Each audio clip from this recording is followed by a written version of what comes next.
brand Marvel used to sell tickets in and of itself. It almost didn't matter what the movie was. People were interested because they were so bought into the MCU. And in particular, late into phase 3, it was just people trusted they were going to get a good movie. Now, given that the Fantastic Four First Steps box office situation is throwing both Disney and Marvel Studios into a state of panic for obvious reasons, we know that those out there like Pedro Pascal, who continues to make things political during the press tour of this film, it's not helping at all in any case.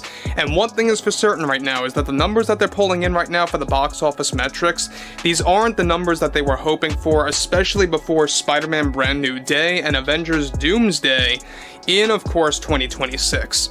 Just like we see with every single Marvel movie released, the big lead up, the excitement, the hype that the mainstream media desperately tries to generate. And it always ends up happening this way, where the second weekend falls off a cliff. And that is what we saw for Fantastic Four. But would it rebound in its third weekend? How does a movie with Marvel's biggest heroes manage to fall harder than the Eternals? That's the question echoing through Hollywood right now, as Fantastic Four First Steps goes from bold new MCU era to embarrassing flop in record time. And if you think that's the end of the story, it's not even close. Because while Marvel quietly watches their latest billion-dollar bet sink, DC's Superman is bailing out of theaters early. Not because it's crushing the competition, but because it might be losing steam faster than they want you to know. And right when the two biggest comic book franchises are trading blows, an unexpected challenger has entered the ring. It's not a superhero. It's not even from a comic book. It's an animated juggernaut called K-pop Demon Hunters. In just a minute, and why that's happening while Disney leaves the Fantastic Four and Pedro Pascal out there to languish. Ouch! But first, I want to show you what's coming for them this weekend. And this is going to have an impact. This is from Jacob Robinson. It's on whatsonnetflix.com. K-pop Demon Hunters sing-along screenings selling out fast as UK dates and cinemas are now announced. K-pop Demon Hunters will be shown in select theaters in the US, Canada, and now the UK in August. And it's about to pull off something that could change the box office conversation completely. We're talking about a Netflix smash that's been breaking its own records for 8 straight weeks, holding more attention than Frozen, Encanto, or even Barbie. Now it's going from streaming to theaters with a one-weekend-only sing-along event. And industry insiders are saying it could sell out across multiple countries. That's not just a win. That's a threat to every other film fighting for theater space right now. So what happened here? How did Marvel's so-called next big thing get crushed out of the gate? Why is James Gunn rushing Superman to digital while insisting it's all part of the plan?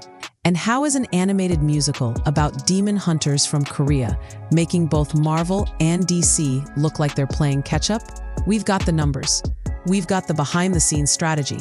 And we've got the one piece of information that explains exactly how the most unexpected movie of the year might be about to steal the cultural moment. And now it's looking like Fantastic Four is gonna bomb. I think Pedro Pascal fatigue is real. And people are tired of this guy. He's in everything. He's constantly in all these magazines and websites are trying to say this is the sexiest man alive. Let's break it down. Marvel had high hopes for Fantastic Four First Steps. The marketing promised a fresh start for one of Marvel's oldest superhero teams, loaded with star power, slick visuals, and a storyline meant to connect directly into Avengers Doomsday. And at first glance, opening weekend looked like a win. $117 million domestic in just 3 days. But that victory lasted about as long as the popcorn in your bucket. By week 2, the movie's momentum collapsed. A brutal 66% drop in domestic earnings shoved it into the same statistical category as the Eternals. Doing fantastic at the box office. Its opening weekend was good enough. It well outperformed Thunderbolts and Captain America Brave New World from earlier this year, but its second weekend saw a 66% drop off, which is a bad number. So here's the piece from Deadline magazine. Fantastic Four First Steps, $40 million second frame. Just to remind you, it wasn't even a week ago that Deadline magazine was projecting a $48 million second weekend, a 60% drop from the first weekend. And then over the next few days after that, it became a 45 to 47 million. The lowest rated Phase 4 MCU film, and in some ways, it did even worse. In box office terms, this wasn't just a stumble, it was a nosedive. Globally, the movie's sitting at $441 million after several weeks, and industry trackers now believe it won't even sniff the $500 million mark. For a Marvel blockbuster with a massive production and marketing budget, that's catastrophic. Even worse, box office data shows the film performing below its minimum projected range. Every week, as analysts update the charts, the possible performance line gets lower, and Fantastic Four still manages to sink under it. Go on leading into the actual thing that they are trying to project. It means that trend line is probably going to continue. If it's fallen that much, from 48 million on Monday to 40 million today, chances are that the actual weekend numbers domestically for Fantastic Four are going to come in under $40 million. Domestically, the picture is even grimmer. It's unlikely to cross $300 million, which means, in real terms, there's almost no scenario where Disney can claim this movie broke even. That's not just a financial disappointment. It's an optics nightmare. What went wrong? Fans point to mixed reviews, awkward pacing, and a story that somehow felt both rushed and dull. Critics noted that the marketing leaned heavily on Pedro Pascal's star power. But like I said, overall the movie looks really cool, but there are a few things where you're like, considering how great all this other stuff looks, you couldn't get a baby, right?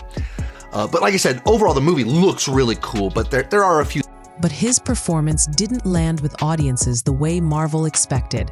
Combine that with superhero fatigue and competition from other tentpoles, and you have a recipe for a box office implosion. But here's the thing. Marvel's loss doesn't mean DC is suddenly winning big, because over in James Gunn's corner, there's another surprising move happening. While Marvel's licking its wounds, DC is making a move that's raising eyebrows. James Gunn's Superman is leaving theaters and hitting digital far earlier than expected. Officially, Gunn says the decision is all about timing with Peacemaker. His story? He wanted fans who couldn't make it to theaters before the new Peacemaker season to still experience Superman. Sounds noble, right? But to industry watchers, that explanation feels more like a polite cover than the full truth. Days away from the release of Superman at the box office, James Gunn's Superman, of which he has been front and center in so much of the marketing for this movie. And there's been some missteps. There's been some criticism. You know, Superman is a character that's been around for nearly a century. So virtually everyone knows who he is, and virtually everyone has an opinion on how he should be portrayed. So of course, there's been some very divisive marketing for the movie, shying away from saying truth, justice, in the American way in every way that. The numbers tell a slightly different story. Superman has earned $586 million worldwide and should just barely cross $600 million before its theatrical run loses steam. That's decent, but nowhere near the $700 million break-even point many analysts pegged for the film. In other words, it's profitable only in marketing spin, not in reality. So why go digital now? Simple. Optics. Once K-pop Demon Hunters storms theaters for its limited sing-along run, it's going to dominate entertainment headlines. That means less buzz for Superman and fewer reasons for audiences to buy tickets. By moving to digital right before that wave hits, DC can create a fresh news cycle. Superman is available at home, and shift the conversation to streaming sales and rentals instead of declining box office numbers. It's a calculated trade-off. Sacrifice a few extra weeks of mediocre theater earnings for a jolt of publicity in the digital space. And while the film's theatrical run has outperformed Fantastic Four, it's not a runaway success. ending on a $600 million headline looks a lot better than letting it quietly fade to $610 million while nobody's watching. But here's where the move gets even more interesting. It sets the stage for an unexpected challenger to swoop in and steal screens, headlines, and the cultural moment entirely. Just when it seemed like the summer box office was going to be another tired Marvel versus DC showdown, something completely unexpected started stealing the spotlight. K-pop Demon Hunters. What started as a Netflix original quietly turned into a global phenomenon. For 8 straight weeks, it's held massive weekly view counts without the usual post-release drop. That kind of stability is almost unheard of for streaming films. To put it in perspective, Frozen and Encanto saw their numbers spike and fade. K-pop Demon Hunters? It's been holding steady like a runaway train, building a fan base that's not just watching, but rewatching and sharing nonstop. Now, Netflix is taking the next step, a limited theatrical sing-along release in the US, Canada, and the UK. The event is just one weekend, but advance tickets are already selling out in multiple cities. And that's not just hype. Theaters are reportedly considering adding extra screens to meet demand. It's not just the movie. The soundtrack is exploding too.